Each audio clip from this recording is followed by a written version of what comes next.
Welcome to this video series of getting the best out of LinkedIn from a client development and business development perspective through the lens of an activator. Activators are based on the three core principles of committing to business development, connecting. I have a large network of people I can work with both internally and externally, and create in terms of how do I create value-led conversations for our clients. LinkedIn can play a core role in supporting aspects of all three parts of the commit, the connect, and the create. And this video series will take you through this. First, though, we're going to consider how many people are on LinkedIn, and we can see now there are more than 1 billion of us on the platform, which gives us access to what could be described as the most up-to-date CRM system on the planet. Whilst you cannot use it like a CRM system per se, we do know that the majority of people, even if they're not posting things on LinkedIn, they will update their profile to say they have been promoted or they have changed roles, which then gives you a reason to do something, a reason to reach out to them. The other aspect to think about is what is it that we are doing while we're on LinkedIn from a client development and a business development perspective. You may well be logging in and thinking that, oh, not them again, or that post is not relevant, or that humble brag. And we'll be going into how the algorithm works. The key thing, though, is from a client development and a business development perspective, what are we trying to do? We're trying to create connections and conversations and get those conversations out of LinkedIn as quickly as humanly possible into a virtual environment, be it through Teams or Zoom, or ideally into a face-to-face meeting, which then you have to convert into a pitch and an opportunity. That could take 3 weeks, 3 months, 6 months, even a year, depending on your practice or area that you focus on. So we need to think about, well, what is it I want to do by being on LinkedIn? And it's these 4 things. I want to remain front of mind of my existing client base. I want to get front of mind of a net new client conversation. That could be an existing relationship within the firm, looking for a cross-sell or an upsell, or net new origination. I want to network around a conversation or a topic which is of interest to me from a technical perspective or an industry perspective. And the final piece is I want to position myself as a subject matter expert in the area that I advise on, be it from a law, accounting, consulting perspective. Those first 3 outcomes of front of mind, get front of mind, and network around a conversation, all that requires you to do are likes and comments. The final piece, in terms of positioning yourself as a subject matter expert, yes, that can be supported by your comment strategy, but that also looks at what is it that you are posting on a consistent basis. And this isn't just about reposting the corporate feed, whilst that's important. This is about posting what you are seeing, what you are hearing, how you are supporting your clients in the market. Of course, we're not giving any technical advice that could be perceived as such.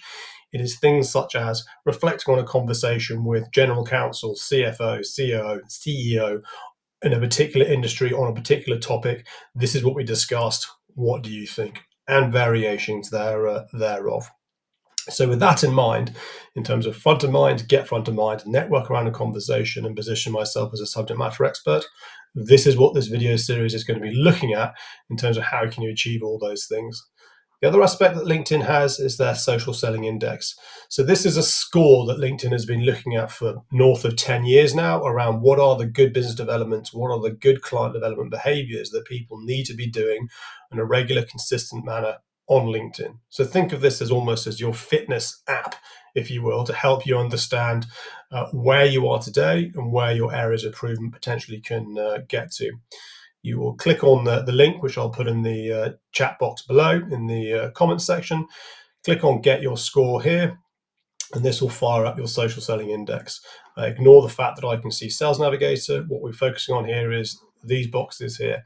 You can click on the question mark, and fundamentally it tells you what you are looking to achieve here. In short, establish your professional brand is how complete is your LinkedIn profile and how often are you posting on LinkedIn. There's no reason why all of us should not have a complete LinkedIn profile. So we should be around a score of 15 on this.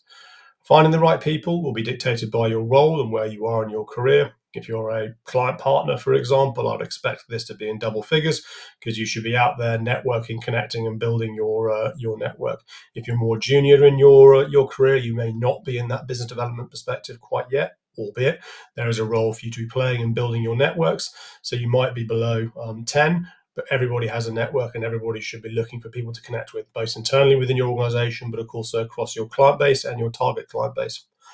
Engage with insights.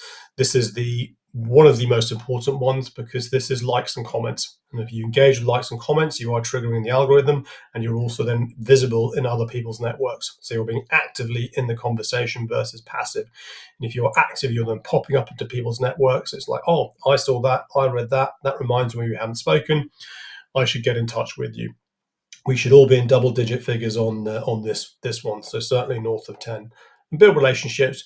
Most people, subject to where they are in their careers, are probably going to be between 20 and 25. Certainly, those of us that are more tenured and have been on LinkedIn for longer.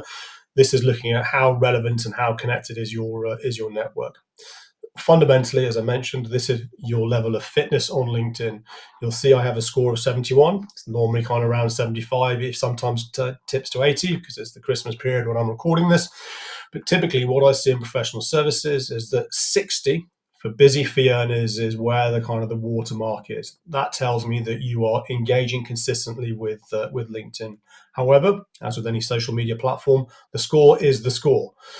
Provided you are achieving the outcomes you want to achieve from a client development or a business development perspective, front of mind, get front of mind, network around a conversation, position yourself as a subject matter expert, then you might be on a 50. But if you are achieving those outcomes, i.e., you're creating connections and conversations, then for you, 50 is the relevant fitness score that is right for you. So whilst we want to be getting to that kind of 60 mark, and I've seen 70s and I've seen 80s in the world of professional services across law, across consulting, across advisory, we must not lose sight of what are the outcomes that we're looking to achieve and why. The next video, we'll start to look at the LinkedIn profile and some common themes that we can think about making sure are complete.